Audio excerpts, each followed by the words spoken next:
Hello everybody, welcome back to Robot Rallis. You are watching a Dominaria United set review for Limited. We're primarily focused on draft around here, and this set looks pretty interesting. I was a big fan of the first Dominaria, and I really like the way this one's shaping up so far. Before we get into the actual review proper, I should tell you that we actually have the multicolor and colorless set review already up on the channel. It should be available both in the description below as well as on my main channel, pretty easy to access. I go over the multicolor uncommons first, as well as my grading scale, and then all of the colorless commons and uncommons. This review in this video will be of the green and the red commons and uncommons. The next one will be blue and black, and then the last one's going to be white as well as lands. Without any further ado, let's get into things by talking about my grading scale. We have 1, 2, 3, 4, 5 different main tiers of cards. 1 and 2 are the worst cards in the format, or sideboard cards. Cards you should not be putting in your main deck under almost any circumstances. This also includes things like design mistakes and cards that are just not supported archetypes. A good example for this format would be the Walls Matters cards. I just don't think that that deck shapes up and is anything really worth writing home about.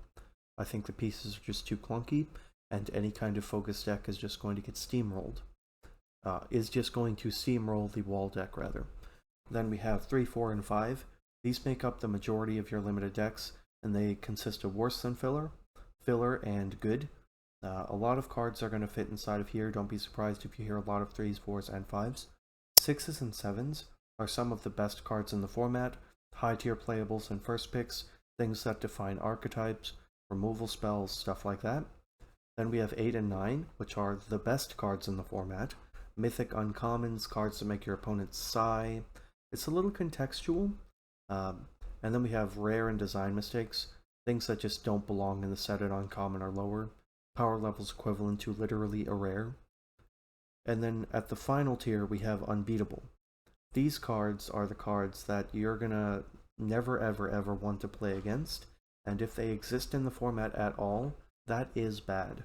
They should not exist, and if you hear me say that a card is a 10, you're going to lose to it at some point, and if you ever pick it, you're going to hope you draw it every single game. Now, let's get into the set review proper with our first card, Barkweav Crusher. It is a 3 and a green, 2/5 with Enlist. Pretty simple, but also pretty solid. Enlist is a pretty strong ability, and I think it's really good on high toughness creatures because you can augment them pretty well with the Enlist ability to make a solid attack. Given that you don't have to spend mana on Enlist, this ability also works well with cards like the next card, Bite Down, and fight effects as well as combat tricks. So I think I'm content giving this card a 4. I don't think you're ever going to be like, wow, can't believe that I finally got the Barkweav Crusher. Really ties the deck together. But there's definitely some things that make it better, and I can see how it is definitely a role filler, and for that reason I don't think it belongs at 3, but I don't think it's strong enough to go to 5. 4 for Barkweav Crusher, let's move on. Bite Down is 1 and a green for an instant. Target creature you control deals damage equal to its power to target creature or planeswalker you don't control. Pretty cool that it can deal damage to planeswalkers, but notably this is not a fight, this is a bite. All you need is creatures with power and your opponents to have creatures out, and a good opportunity to use this card. It does get blown out by instant speed removal, but when you're playing green, you take what you can get, and for that reason, this card is getting a 6 out of 10. Next is Bog Badger, which is 2 and a green for a 3/3 with kicker for a single black. So if you just play it face value as a 2 and a green 3/3, that's all you get. But if you pay 4 mana, 2, a green, and a black, you get, when it enters the battlefield, if it was kicked, creatures you control gain menace until end of turn. And wow, is that a strong ability. Menace for all of your creatures is really good. You can definitely push through a lot of damage with an ability like that. And on some of the creatures that have Enlist, and some of the creatures that just have high power and relatively low toughness, this is a great way to finish off a game, even if you're going to be sacrificing a few of your creatures in the process. Definitely be on the lookout for this card.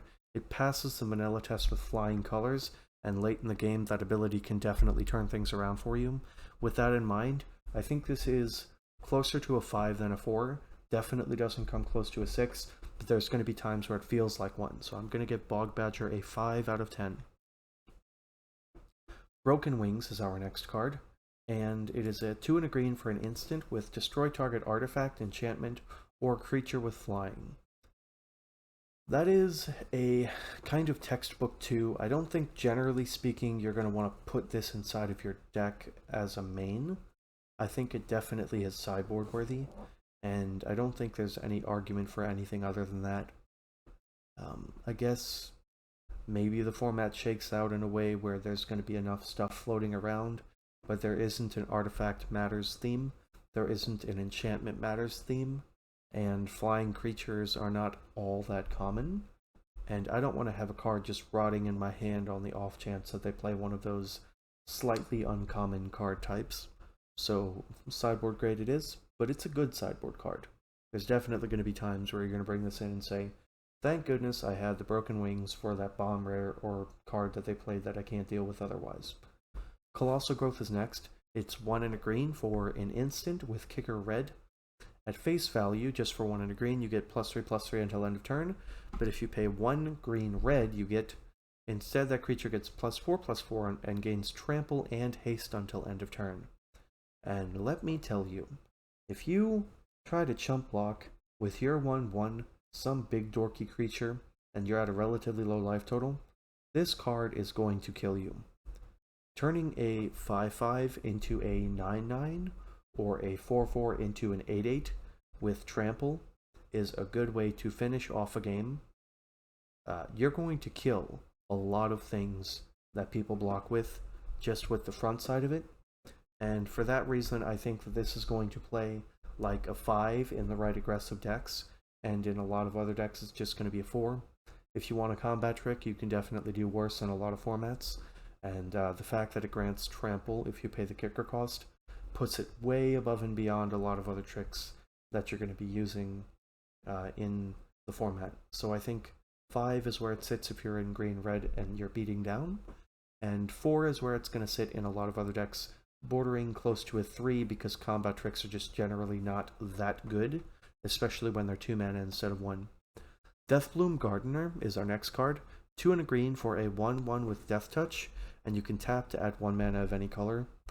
This card is fine. I think this is a 4. I don't think it comes especially close to being a 5, mostly because it doesn't do anything with your mana situation as far as domain. It just enables splashes a little bit. The biggest problem with it is that it's a 1/1 and dies to like every single thing. It trades for a 1/1 soldier creature token, which are some of the most common creature tokens in the set. Of course, it can also trade with like a 10/10 vanilla, but that's not always going to happen. It doesn't have reach, and it's a little overcosted. I think this could have cost 2 mana and not had Death Touch, and I'd be much happier with it. The fact that it costs 3 just makes me not really like it all that much. So 4 for Deathbloom Gardener. Elfheim Worm is 4 and a green for a 5/4 with Vigilance and Trample. And Vigilance and Trample are both really solid abilities on a body this size. 5 mana 5/4 definitely is better than average. A lot of times you're going to be playing 5 mana 4/4s. We've already seen a shitload of 4 mana 3/3s in the set, and this beats the hell out of those. This card plays extremely well with any kind of combat tricks, and it plays offense and defense. For that reason, there's going to be some decks where this plays like a 5, but overall, I think it is closer to like a 4.5. You're going to be happy to play this card in your green decks, and when your opponent plays it, you're going to need to have a way to interact. Really good blocks to set up, or removal spells, something like that. It can be argued that this will play like a 5 in a lot of decks, but overall it does need support, otherwise it's just going to trade for any other 5-drop, so keep that in mind.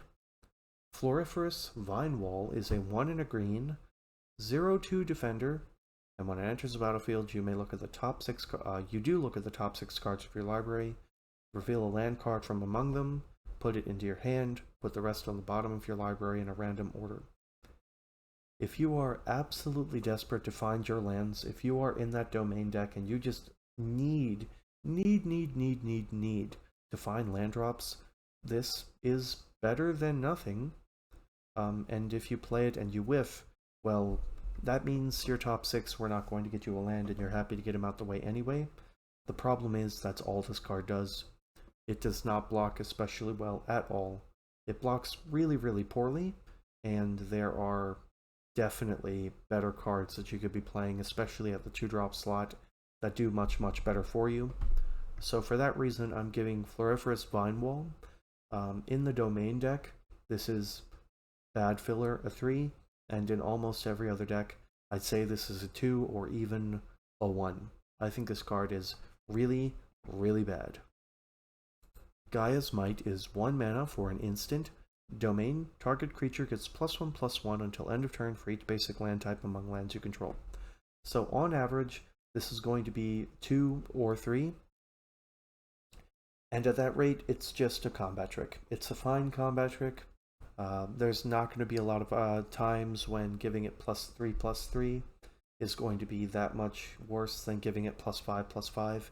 If you're attacking, this will probably kill the creature that is blocking yours, or make double blocks better for you.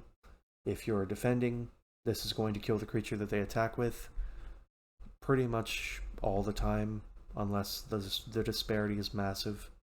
I think that the domain deck in particular has better things to do than be casting spells like this, so I don't really like it that much. In the domain deck, this is a filler level card. In other decks, this is a bad filler level card, and for that reason it's getting a 4 in the domain deck and a 3 otherwise. If you need a trick, it is 1, but it sure isn't the best. The only thing it has going for it is that it has potential upside and it only costs 1 mana. Hexbane Tortoise is next, 2 and a green for a 3/2 with Ward 2 and Enlist. So a lot of people might not have read through Enlist all the way, so we're going to read it right now. As this creature attacks, you may tap a non-attacking creature you control without summoning Sickness. When you do, add its power to this creature's power until end of turn. Notice that it only affects power, and that's very important on a creature that only has 2 toughness. When you attack with this, if you give it an extra 20 power, well, it's still only going to have 2 toughness, so it's going to trade with almost anything. You need to do a whole lot of work to make this card good, and at that point in the game, almost any other card would be just as good. The only thing this has going for it is Ward 2, and for that reason I'm giving it a 4. It's a filler level card. Ward 2 is nice, Enlist is solid, and it'll definitely attack into some bigger creatures if they don't have any 2/2s laying around, but it will just trade for 2/2s a lot of the time, like almost any other 3/2, and for that reason I can't even come close to giving it a 5. Llanowar Stalker is next, and it is a 1 mana 1/1 with, whenever another creature enters the battlefield under your control, Llanowar Stalker gets +1/+0 until end of turn. So the deck that this fits into best, I guess, is the green play a lot of creature white deck. And even in that deck, I don't think that's that good. This only really does something on attacks most of the time, because you're going to be playing your creatures out in order to give it the bonus. There's not that much flash going on, so I don't think it's really good enough on defense, and there's not really a whole lot of surprising you're going to be doing. However, I'm not that impressed. Like, this is going to trade with a random 2 sometimes, and occasionally a 3 if you're the beatdown and they don't have anything going on, but it plays defense really poorly, it doesn't attack exceedingly well, and your best case scenario is, if you do a shitload of work, you're going to be trading for a 3/3. That's not that good of a card, and for that reason, this is getting a 2. It's just not supported. There's not some extremely hyper aggro low to the ground deck, I don't think, and this trades with a 1/1 citizen soldier token, so I don't think it's that good. Maybe in the green-white deck it can come up to like a 3, but I still don't want to take it even in that deck. Magnagoth Sentry is a 3 and a green 4/4 with reach. I really like this card. I think the fact that it isn't a 3/4 and it isn't a 4/3 is really solid. I'm going to give this card a 4. Closer to a 4.5 than a 4, to be honest. It doesn't do anything else, and it is just a 4/4, so it can't get the 5. But I think it definitely will perform. It will block the flying creatures, and you're going to be happy if your opponent's playing things that will, attack and not be able to attack through it. So, yeah, 4 for Magnagoth Sentry, but there will be times when your opponent's playing flying creatures and it plays more like a 5. Scout the Wilderness is next, and it is a 2 and a green sorcery with kicker for 1 and a white that says, search your library for a basic land card, put it onto the battlefield tapped, but if you pay 2 and a green, 3 a green and a white, 5 mana total, you get, if the spell is kicked, create 2 white soldier 1/1 creature tokens as well. So, in green-white, you do want to make creature tokens, but the problem is, this card is really slow. And making a pair of 1/1s on turn 5 is really, really slow. And it's not like an either-or, it's not like you can choose one. If you want those 1/1s, you have to wait until you can pay 5 mana for it across 2 different colors. And I guess in the green-white deck, if you can force a board stall, that's going to be good. But I do not think this card is ever going to be, wow, I got the Scout the Wilderness, I've really done it now. I think this card is a 4, and I think in most decks it's going to be close to a 3. If you really, really need to go search for basic land cards and put them onto the battlefield tapped, I guess you can do this. I think it is better than some of the other things we've seen that can go get you lands, potentially. But I do not think it's good at all. Snare Spinner is 1 and a green for a 1/3 with reach, and whenever it blocks a creature with flying, Snare Spinner gets +2/+0 until end of turn. This is a good card. I like it a lot. I think if you're facing down flying creatures, this is basically a 5, and since it also just is a card you can play on 2, that lines up double blocks pretty well and stops 2/2s from attacking into you without some extra bonuses, I think it goes pretty hard. I like it a lot. I think it deserves a 5 on average when you play it out, but I can't really justify it completely, so I think it's like a 4.5. I think this is definitely a 4.5 level card. It's a fine 2 with potential really, really good upside, and that is somewhere between a filler card and a really good card. Sunbathing Rootwalla is 1 and a green for a 2/2 with domain, 3 and a green. Until end of turn, Sunbathing Rootwalla gets +1/+1 for each basic land type among lands you control. Activate only once each turn. You can only activate it once each turn, but I think that is okay. The threat of activation is pretty decent. If you're playing the domain deck, I can see this card easily being a 5, because you're going to have it be good in the early game because it's a 2 mana 2/2, and good in the late game because you're potentially activating this for +4/+4, which is absolutely insane both on blocks and on attacks. The threat of activation on attack is really good, because if they take it, you don't have to pump, but you can, and if they block, they know that they're going to be contesting with a creature that is much bigger than just a +2, than a 2/2 stat line. And for that reason, I think that this deserves a 5. A 5 overall. You're going to know when you want it. If you're just putting it in your deck as a 2 mana 2/2, that can get like +2/+2 later in the game, it's going to play like a 4, but more often than not, if you find any way to make it like +3/+3 or +4/+4, it'll definitely be 5, so I'm giving it a 5 overall. Next we have Vineshaper Prodigy, and oh my goodness, do I love this card. This is 1 and a green for a 2/2. So early game, if you need a 2-drop, you can play this. It is a 2/2, it does exactly what it says. But if you kick it and pay a total of 2 green, blue, you can look at the top 3 cards of your library, put 1 into your hand and the rest on the bottom of your library in any order. So, this card's amazing. This card is a 6. I think it goes beyond just being a good card that you're happy to have in your deck. I think you're going to take as many of these as you will get past, and you're going to literally search for reasons to play Vineshaper Prodigy. I think it's that good of a card. In the early game, you have your 2/2 if you need it. In the late game, this is a body with a redraw attached. So not just a redraw, but look at your top 3 and get your best redraw, which is way above par. We've seen like 4 mana 2/2 draw card attached to it, which has been good.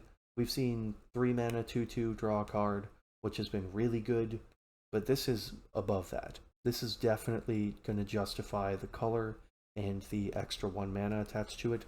This is way, way, way good. And you're going to be seeing this card often, and when your opponent has it and they cast it on turn 4, you're going to be like, well, I guess my dorky little 2-drop that I played earlier is now going to trade for that thing, and they're going to be up a card. And you know what? You're right. So take this early, take it often. This is definitely a 6. It's just as good of a card as some of the rares in the format, to be honest. In fact, I think on average, you're going to be happier with this than you are a lot of the rares, depending on how clunky and goofy they are. And trust me, there are definitely some weird ones. Yavimaya Sojourner is 7 and a green for a 4/6, which you already know there has to be something going on if we're paying that much for a 4/6, and you're right. Domain, the spell costs 1 less to cast for each basic land type among lands you control.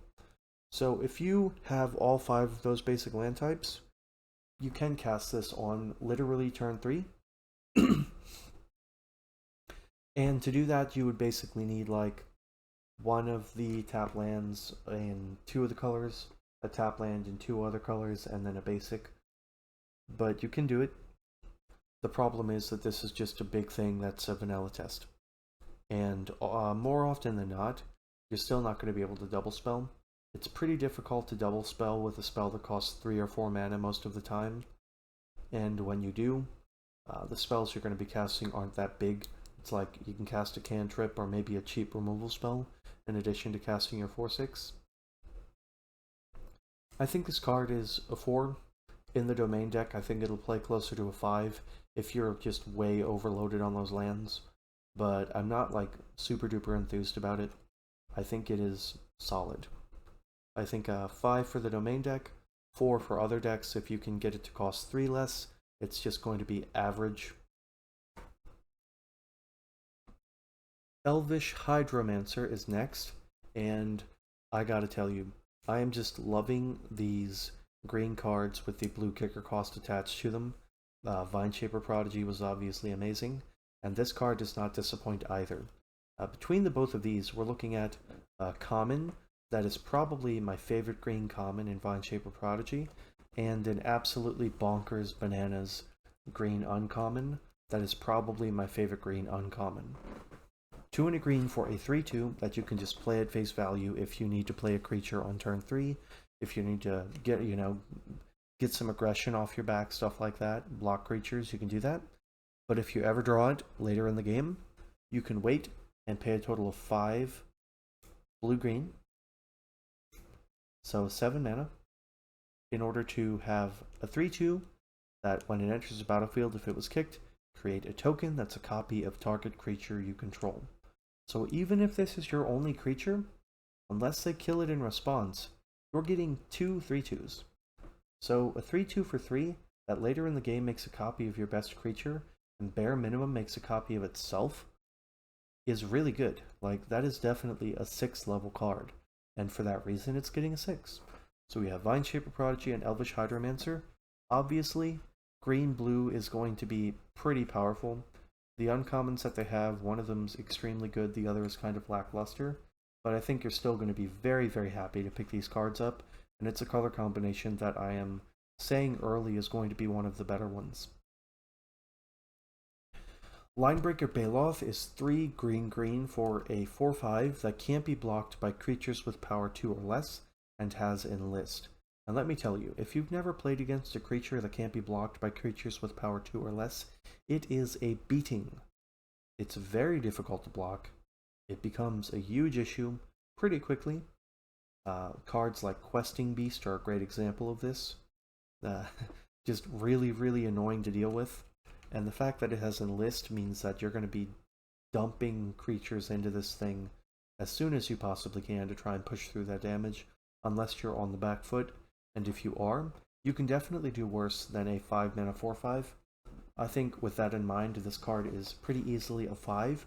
You're going to be happy to put it in your deck since it passes the vanilla test so well, it attacks well, and enlist is a great bonus to add on top of it. Mossbeard Ancient is 5 green for a 7/7 trample, and when it enters the battlefield you gain 5 life. I'm more of a fan of the 6/6 version of this. That's like 6 mana, you get some life when it enters the battlefield, but it has trample, it's a fine playable. I would say it's a 4. If you're looking to cast big giant creatures, you can do worse than Mossbeard Ancient for sure, and it sure beats the hell out of a card like Yavimaya Sojourner. Although it costs a lot more mana, you're going to be a whole lot happier playing this. The Shoba Brawler is our next card, and that's 1 and a green for a star 3, with power equal to the number of basic land types among lands you control, and it also has trample. So in your normal limited deck, this is rarely going to be more than a 2 in a lot of limited formats, and that would still be really good. The fact that in a lot of decks this is going to come into play as an immediate 2 and quickly turn into a 3/3 for 2 with trample puts it in 5 territory, and that's the grade that I'm going to be happy to give it. If you play this as a 2 mana 2/3, you're going to be pretty happy with it, and if it's ever anything better, it only gets better. So I think that's kind of a textbook definition of a 5. The floor is high, the ceiling is even higher. Slimefoot's Journey is next, and it is 4 and a green for a sorcery that says, search your library for up to 2 land cards that each have a basic land type, put them onto the battlefield tapped. Now notably, they don't have to be basic lands, they just have to have basic land types. The common tapped duels do get grabbed here, so if you're playing the domain deck, and you have like a miser's 1 or 2 lands that you want to go get to add to your domain, this will go get them for you. And then look at the top X cards for your library, where X is the number of basic land types among lands you control. Put one of them on top of your library and the rest on the bottom of your library in a random order. That's kind of a tack-on, but it is solid, especially if you're in the domain deck going all the way, which is the only way where I think this card is good. Filtering out that 1 in 5 cards towards a card that's really, really good for you and putting some kind of chaff on the bottom is a nice consolation prize for using 5 mana on this. So you'll know when you want this card, and when you want it and when you play it, it's going to be fine, but I don't think it's going to be great. I think this is going to be like a 4.5 in that deck, and in a lot of decks, this is going to play closer to a 3. So we're just going to move on from there. I think a lot of people are going to play this card when they shouldn't be, and they're going to be sad because they're going to be spending 5 mana to basically do nothing. There's not really enough high value ramp targets that you want to put into your deck that are going to like really reward you for this. Strength of the Coalition is a 1 mana combat trick. It's an instant that says target creature you control gets +2/+2 until end of turn. Now this is an uncommon, but already you're seeing that it is just a solid amount better on average, considering it has an additional ability tacked on, than this other card we saw earlier, Gaia's Might. Obviously there's a difference in rarity, but we haven't even gone over the kicker. So the kicker is 2 and a white, so that's a total of 4 mana, 2 green, white, and put a 1/1 counter on each creature you control. That includes the one that you're targeting. So that's a total of +3/+3 on the creature you're targeting, as well as 1 counter on everything else. And you don't have to be like all in tokens to make this a good card. It is just a playable combat trick with a high amount of upside. And it's an instant, so you can surprise people on attacks and on blocks. I think this card is a 5 through and through all the way. There's going to be times where you just absolutely lose to it, and there's going to be times where you win with it. And it's going to play like a 6 occasionally. I think that's definitely good. If you can't reliably do the white, that's okay. It is still a functional combat trick and it'll play like a 4, but if you can ever do the white, or you can consistently do the white, it's going to be much, much better than that. You just need creatures in your deck. Tail Swipe is next, and it is a single green mana for an instant.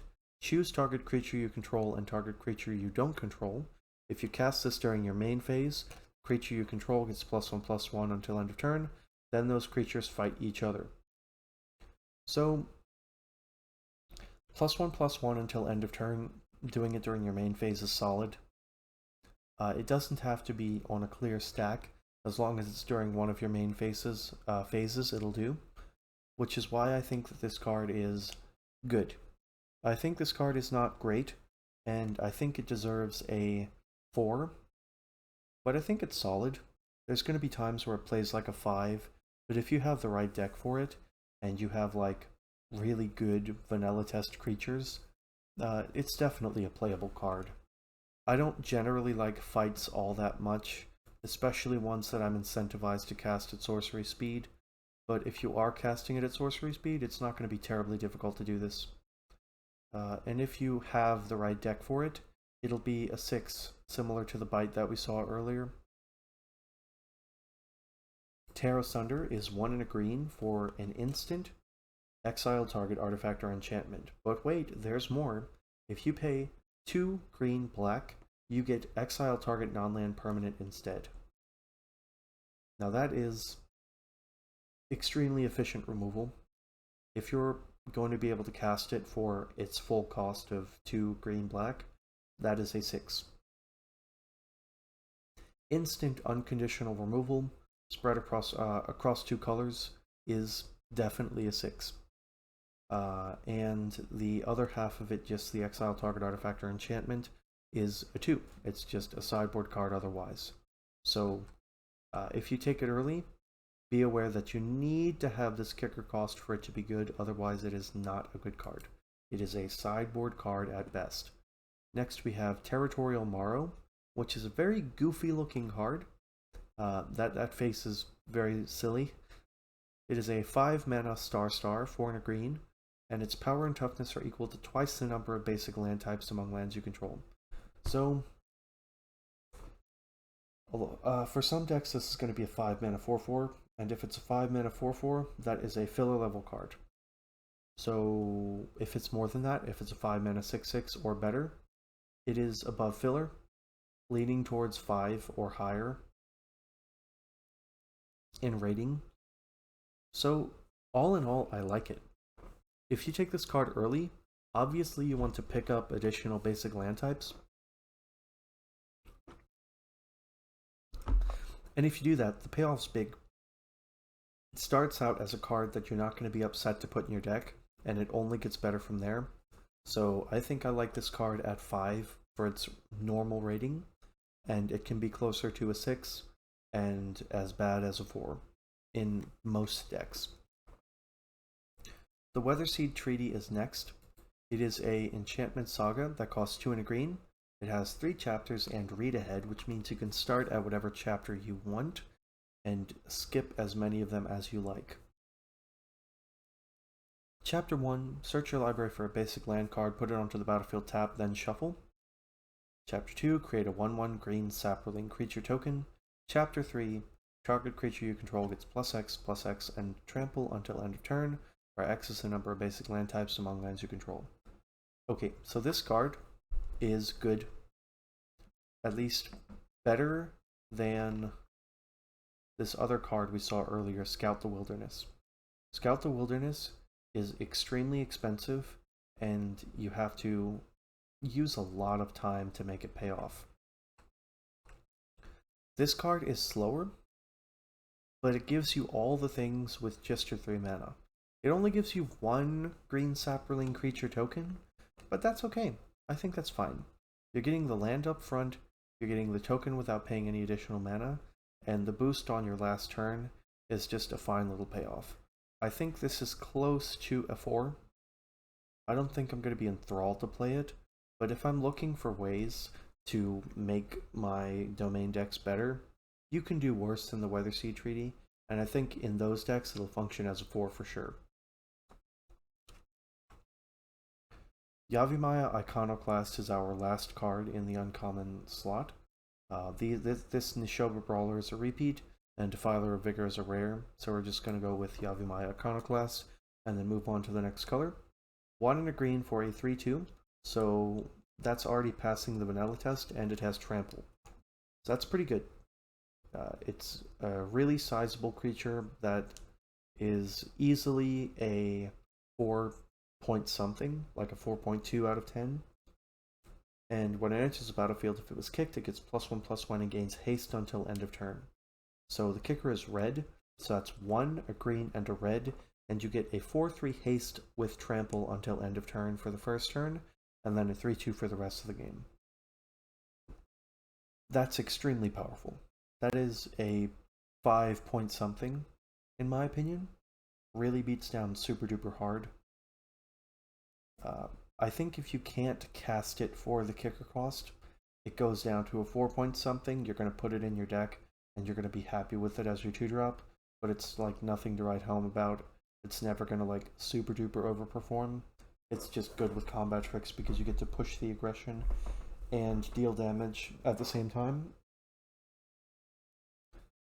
But what you want to do is you want to look for ways to cast this with the kicker cost. If you're not doing that, it's definitely not as good at all. And if you're doing it, this rises up to like a 5 point something. That's going to be all for green. So we're just going to scroll back up to the top here and start on red. About halfway through at 36 minutes, we should probably be speeding things up a bit. Guess I'm droning on a bit. Coalition Warroot is 3 and a red for a 3/4 with Enlist and Trample. This card is solid. I think it's good. Trample and Enlist are a very good combination, as I've already outlined on some of the Enlist and Trample creatures earlier.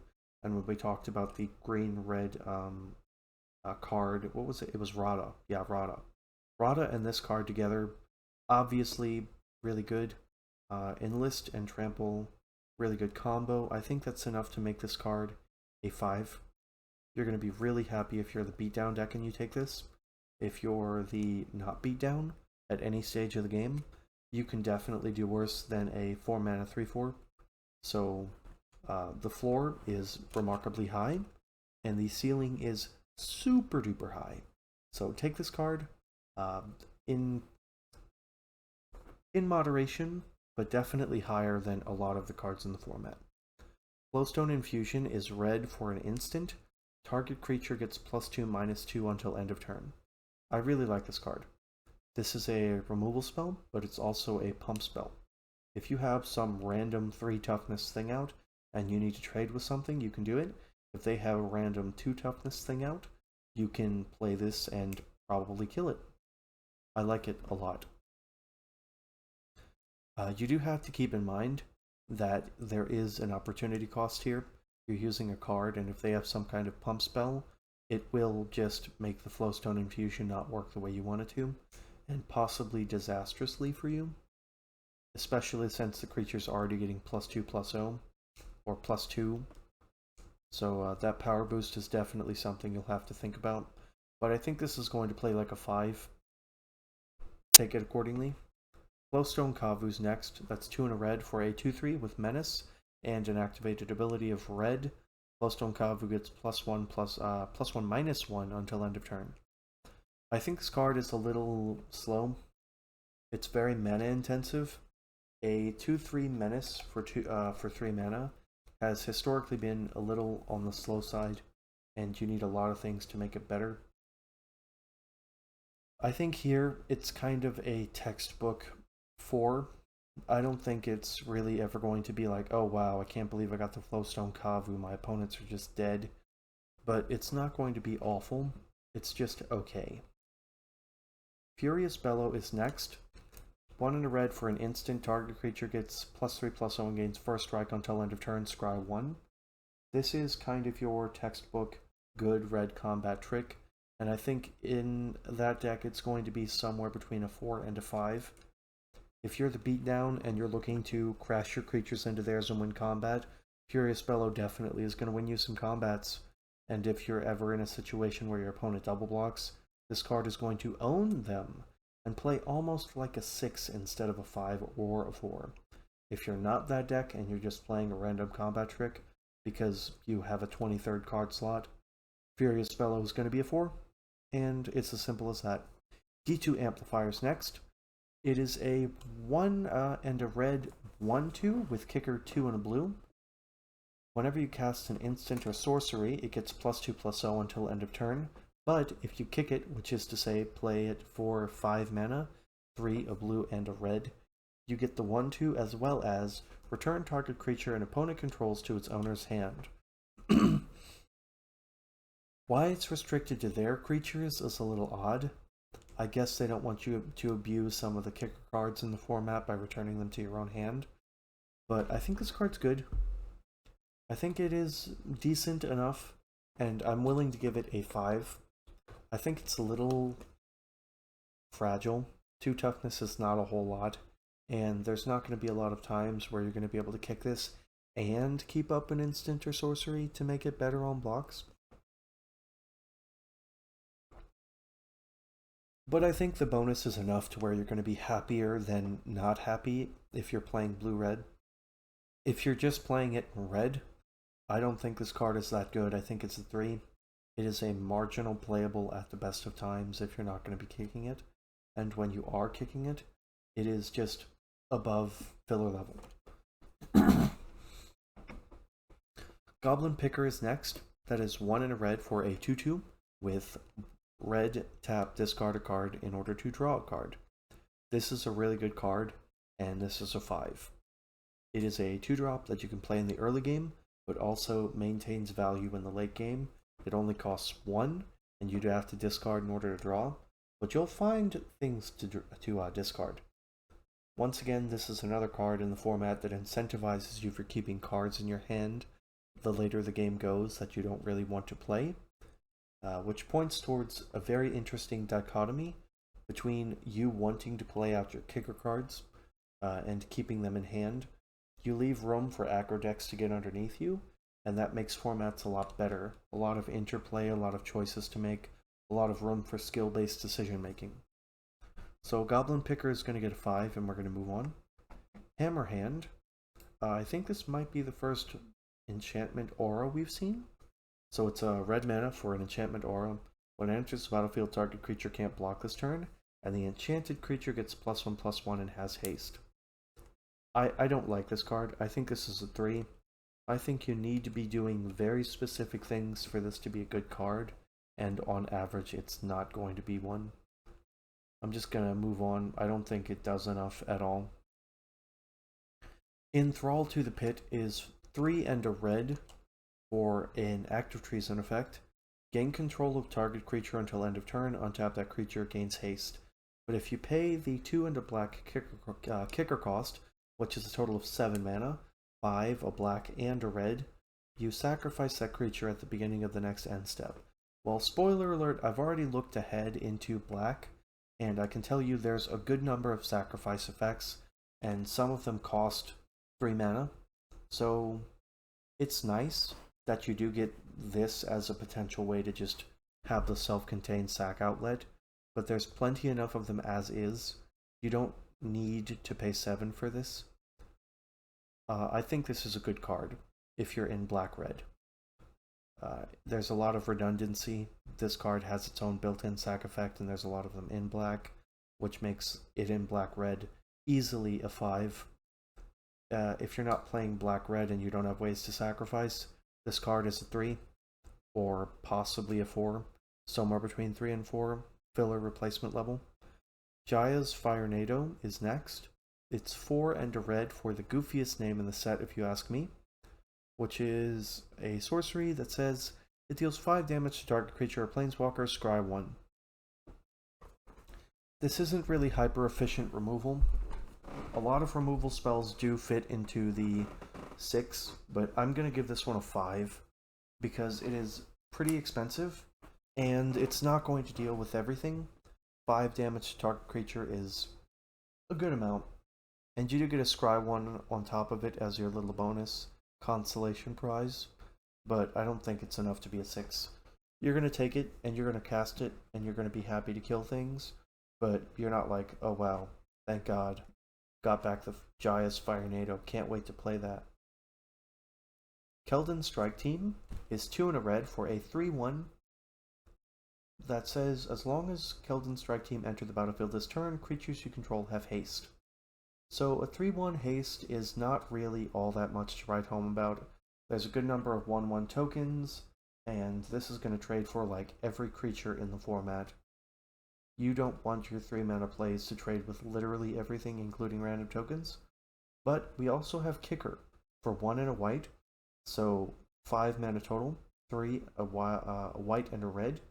You can get 2 1/1 White Soldier creature tokens that will also have haste, in addition to the 3/1. So that's a total of 5 power and 3 toughness spread across 3 bodies if you pay the 5 mana. And that's solid. That's like a replacement level card, I'd say. Like a 4 and some change, like a 4.3, 4.4. But I don't think you're ever going to be overjoyed about this card. And if you can't cast it with the kicker cost, this card is just miserable and not good. So we're going to move on to Lightning Strike, which is a 6. A 6 and some change, to be honest. Lightning Strike is very good. 1 and a red, instant, deal 3 damage to any target. It's versatile, it's cheap, it does what it does very, very well, and it is a textbook 6. Maria's Outrider is 4 and a red for a 4/4 with reach. So we have a 5 mana 4/4 here.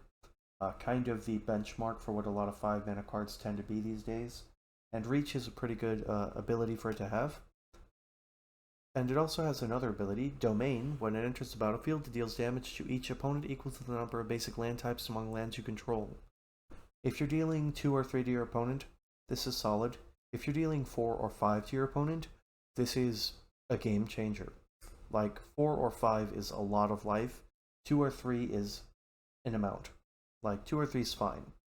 So in the actual Domain busted, I have all the basic land types deck, this card's going to play like a 6, and if you're playing your average run-of-the-mill aggro deck, it's going to play like a 5, and if you're playing some random 2-color combination, don't really have access to like a 3rd or 4th color, this is going to be a 4.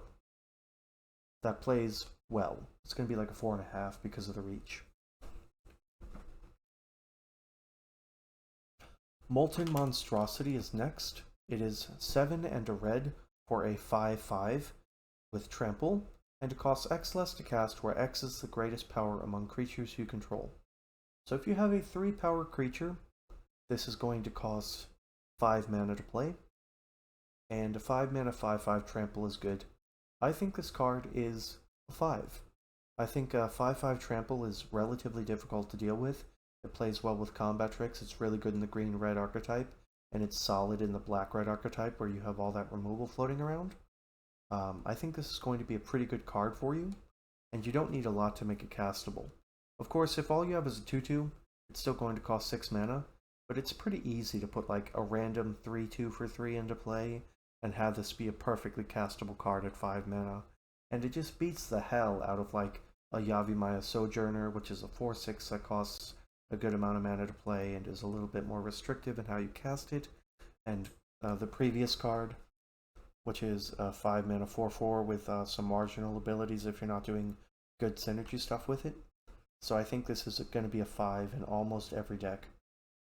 Smash to Dust is 1 and a red for a sorcery that I'm just going to tell you outright it's a 2. Destroy an artifact, destroy a creature with Defender, or deal 1 to each creature your opponents control. Not a card you're going to put in your main deck. Definitely not a card you want to be playing all the time, but out of the sideboard, it can be okay. Thrill of Possibility is next. 1 and a red for an instant. You pitch a card, and you draw 2 cards. So you're not going up in cards, you're staying even on cards, but this is an instant, and instants and sorceries are pretty important for the red-blue deck. This is one of the better ones. It helps you pitch excess lands, it helps you dig further into your deck towards better spells, and overall, you're going to be happy to play at least one of these, which makes it a 4 and some change like a 4.5 inside the blue-red deck, and if you're just playing like any other red deck, it's definitely just a 4. Viashino Branch Rider is next. We're looking at a single red mana for a 1/1 with haste, and 2 in a red, give it +2/+0 until end of turn.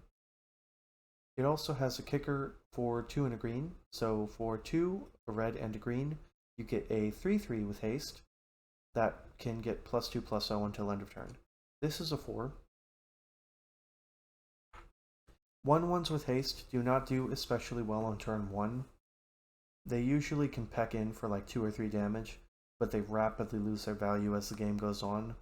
And if you're paying the kicker cost on this, you're getting a fine enough creature that will surprise your opponent as a 3/3 haste out of nowhere, but I don't really think it excels. I think with that in mind, I'm comfortable giving it a 4. I don't think I'm really happy giving it a 5. If you're like the all-in aggressive red-green deck, I could see it playing as a 5, and even being taken as like a 5, but I think there are definitely better cards. Yavimaya Steel Crusher is next. It is 1 and a red for a 2/2 Ape Warrior with Enlist and 1 sacrifice to destroy target artifact. This is a fine enough card. It is a 2-mana 2/2 that has potential value later in the game and can attack with Enlist, which makes it a little bit more difficult to deal with if you only have big creatures in play. So I think I'm still going to give it a 4. It is replacement level. It's like 23rd-ish card tier cards. You're not going to be, wow, I got the Yavimaya Steel Crusher, but you're not going to be upset to have it. That's just Lightning Strike. We've already seen that, and we still have a few more things. Okay. Don't know why that's there, but yeah. Balduvian Berserker is next. That is a 2 and a red for a 1/3 with Enlist, and when it dies, it deals damage equal to its power to any target. Obviously, you want to be attacking in. I think the deck that this is best in is actually black-red instead of green-red. Obviously, in green-red, you're wanting to beat down, and this does a good job of doing it because your opponent doesn't always want to block something like this, especially if you could start adding 3, 4, or more power to it. But in black-red, where you have a lot more freedom over when it dies, you can set up situations where you're sacrificing this for a benefit and killing one of their creatures. And that just puts the card well above and beyond what it's going to be doing most of the time in green-red, which is just forcing your opponent to take some amount of damage and being really bad on blocks. And in a removal-heavy deck like black-red specifically, you're going to be a lot more likely to not be facing down a shitload of aggression, and you're going to have time to make a card like this, which is really, really, really bad on the backswing, and on defense, a lot better. So in black-red specifically, I think this card's going to play like a 5 or a 6. In green-red, it's going to play like a 5. And if you're just playing this in some kind of random deck, I think it'll function as like a 4.5. But it's definitely a good card. Just really, really bad on the backswing. You need to be trying to push the pace and doing things to your opponent rather than having your opponent swing at you.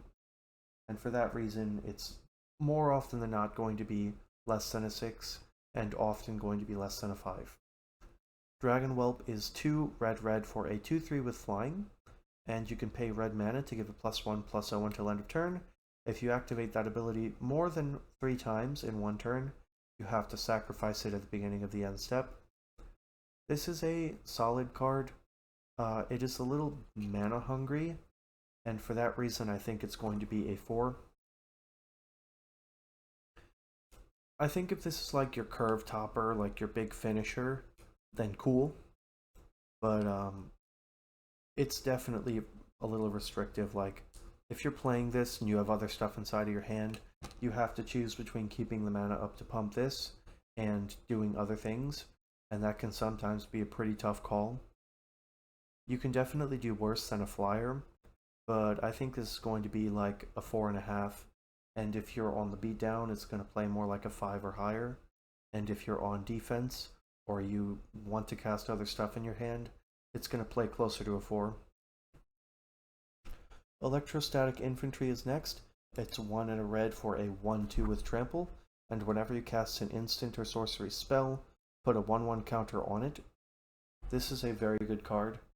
Obviously it loses its value later in the game if you draw it, but if you play this early and you cast 2 spells, you suddenly have a 2 mana 3/4 that didn't ask a whole lot of you. Obviously this card looks a little bit better in like blue-red or like some kind of spell slingy version of red-black. But if you do get the work done, you're looking at a 5. It's not a 6 because it doesn't have that inherent value in the late game, and it does ask of you to be the beatdown, but even if you're on defense, all you have to do is play this, take some damage, and then use a removal spell or like a cantrip or something, and you suddenly have a pretty respectable card that's going to protect you pretty well. So I think that makes it a pretty solid 5. You'll know when you want it, and if you don't have a lot of instants and sorceries, obviously this card is just miserable and you don't want to play it. Fires of Victory is next, and good golly, is this card a real banger. We have 1 and a red for an instant that says it deals damage equal to the number of cards in your hand to target creature or planeswalker. And if you pay the kicker cost, which is 2 and a blue, for a total of 5 mana, 3, a blue and a red, you get to draw a card as well. So, if this was always just shock, draw a card for 5 mana, it would be solid, but oftentimes it's going to be better than that. Another thing inside of blue-red that's incentivizing you for keeping extra cards in your hand later in the game, and maintaining like a sweet spot of lands in play versus cards in your hand to discard and to like keep for spells like this, I think this card's going to play as a 5 and sometimes as a 6. And bare minimum, if you're playing blue-red and can cast it for the full kicker amount, you're getting your card back. So you can like shock something for like 2, even if you can't kill it, or just ping it for 1, and at least get your card back. And I think that definitely makes this a 5, bordering sometimes on a 6. If you can't cast it for the blue, I don't think this card's very good. There's going to be times where you cast it in the late game for like 1, and that's just miserable. And then you just have to wait, hold the card in your hand, hope that they have something with 1 toughness, or something like you just wait a turn and draw an extra card and then do it. And God forbid you have 0 cards in hand when you cast it for only the red, because then you just are not dealing anything and you just can't play it. So I think in a lot of decks, if you can't play it for blue, it's going to be like a 3 when you don't have any cards. And in the early game, it's going to be closer to a 4. And in blue-red specifically, it's going to be a 5, closer to a 6 at sometimes. That's pretty cool. I like it. It's a very interesting design. Now we have Hurler Cyclops, which is a 3 red-red for a 5/4 with 1, sacrifice another creature. Hurler Cyclops deals 1 damage to any target. So there is, I'm pretty sure, at least one way to give a creature death touch in this format until end of turn, and indestructible, I believe. So with that and this, you can create the combo of just mowing down your opponent's creatures with as many of yours as you want, and that can be pretty cool. You can also use the Active Treason effect to make this card much, much better, but it also is just a 5 mana 5/4, and that's good. For that reason, specifically inside of black-red, I like this card a lot, and I would give it a 5, bordering on even a 6 if you end up with some of those synergies. But in a lot of decks, this is still going to function close to a 4.5, especially if you have expendable creatures to throw around. Perloon Battle Hymn is 2 and a red for a instant that has kicker, but spoiler alert, I know what this card does. Alone on its own, it's already a 6. Just without even worrying about the kicker, it is a 6. This is not one of those cards like Fires of Victory where you have to have the kicker cost in order for it to be good. Don't even worry about it. If you're red, take this card. If you can splash red, you probably still take this card because it's an efficient removal spell. It deals 4 damage to target creature or planeswalker. If it was kicked, you gain 4 life. Kicker is an extra tack on upside. You don't have to do it. It's just a good thing you can do if you can. Phoenix Chick is next. It is a red mana for a 1/1 with flying and haste. It cannot block, and whenever you attack with 3 or more creatures, you may pay red. If you do, you get it to the battlefield again, tapped and attacking with a 1/1 counter on it. I like this card. I think if you are the beatdown deck, especially if you're like some version of aggressive black-red or black-green, or not black-green, red-green or red-blue, that this card's going to be pretty cool. It's a little bit on the mana-intensive side, which is why I'm not going to give it a 6. I think it's closer to a 5, and you definitely do need to be the beatdown, since it can't block. But 1/1s with flying tend to peck in, no pun intended because it is a bird, for a good amount of damage, especially if they have any kind of recursive ability. And a 2/2 with flying and haste that comes back from the graveyard is a solid card. So if you are the beatdown and you think you can get it back, it's going to play closer to a 5. If you're probably never attacking with 3 or more creatures and you can't reliably pay the red, this is definitely a replacement level 4 or lower. Sprouting Goblin is next, and it is 1 and a red for a 2/2. This is a 6. Let's get into the card text, but I'm telling you, this card is extremely good, and you should be taking it if you can play the kicker cost, and if you can't play the kicker cost, that's fine, just play it. Play this card, it's really good. Kicker for a green. When it enters the battlefield, if it was kicked, search your library for a land card with a basic land type, reveal it, put it into your hand, then shuffle, and you can pay a red and tap it to sacrifice a land or draw a card. Turning excess lands at the end of the game into spells is very good, and this is basically just a better version of the Looter Goblin that we saw earlier. Instead of looting, you're just going to pitch your excess lands to draw cards by sacrificing them. You can tap your mountains in order to use the ability, so it's kind of like doing it for almost free if you draw the mountain. And the kicker on top is just a great bonus. If you're looking for lands, if you have the red-green X domain deck, this is an incredible card, because it just searches for any land with a basic land type and puts it into your hand, then shuffles. So you're going to see your opponent cast this on turn 3. They're going to go get their sweet land that is like a random duel, and you're going to know, oh, well, for now on from the rest of the game, unless I kill this, all of their excess lands are going to draw them cards, and they went and got another thing that makes their domain cards better. And you're going to say, well, I guess that's pretty good for a 2/2, and you're going to wish that you had played it instead. So take this, it is a 6. Twinferno is next, and it is 1 and a red for an instant. Target creature you control gains double strike until end of turn, and, when you cast your next instant or sorcery spell this turn, copy that spell. You may choose new targets for the copy. This card is solid. I think it is a 4, unless you are in a very spell-heavy deck, or a deck where you're constantly beating down, and you're expecting that your cards are going to just be stronger than your opponent's cards. First strike, or rather double strike, is good at killing your opponent if you're the beatdown and you're getting in, and copying spells is specifically good in those spellslinger decks that are looking to copy removal spells. I don't think I can give it a 5 unless you're really doing busted stuff with it, but that's contextual. That's a synergy thing, and you'll know when you want to do that. But you do have a real setup cost, and for that reason it's not a freebie, and I don't think it's worth the 5.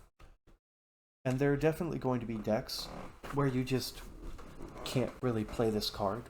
Decks where you just need to be playing a little lower to the ground and you don't have time to sit around spending 2 mana to copy a spell, or your removal spells are a little bit clunky and expensive, like the Jaya's Fire Nado, was it? Yeah, Fire Nado. So you can Twinferno your Fire Nado for 7 mana, but that's a whole lot of mana. Warhost Frenzy is next, and we're kind of nearing the end here. We only have one more after this. 2 and a red for an instant. Creatures you control get +2/+0 until end of turn. But if you pay the kicker cost of black for a total of 4 mana, 2 a red and a black, you also get, whenever a creature you control dies this turn, draw a card. This is a real beating. You're going to have times when you just attack all with your creatures and you have like a sacrifice outlet and your opponent thinks that you're just like trying to get in the free damage, and then you cast this card in black-red and just absolutely slaughter them with it and get a bunch of cards back, make trades that otherwise would have been absolutely impossible. This card is a real beating in black-red. I think in black-red this card is going to be a 6 if you have enough creatures to put in your deck to attack with. And if you're not playing black-red and you can't use the other side of it, I think this card is going to be a functional 4 or a 3.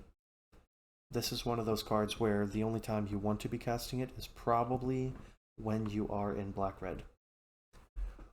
For our final card, we have Yotia Declares War.